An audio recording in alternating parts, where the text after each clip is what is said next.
गेल्या 24 तासापासून सोलापूर शहर व परिसरात सुरू असलेल्या मुसळधार पावसाने जनजीवन विस्कळीत केले आहे। बुधवारी सकाळपासून पावसाचा जोर आणखी वाढल्याने सोलापूर तुळजापूर मुख्य रस्ता पाण्याखाली गेला आहे। अनेक ठिकाणी पाण्याची पातळी इतकी वाढली की वाहने अडकून पडली आणि वाहतूक ठप्प झाली। सोलापूर तुळजापूर रोडवरील पावसाचे पाणी जलद गतीने साचत गेले।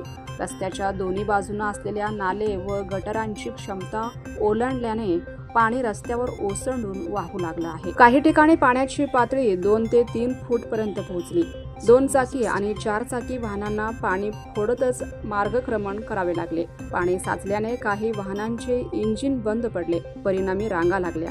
रस्त्यावर पाणी साचल्यामुळे अनेक प्रवासी वाहन चालक अडकून पडले। एसटी बस सेवांवरही परिणाम झाला। विशेषतः सोलापूरहून तुळजापूरकडे जाणारी वाहतूक मंदावली असून काही मार्गावर वळण मार्गाने वाहतूक सुरू करण्यात आली आहे।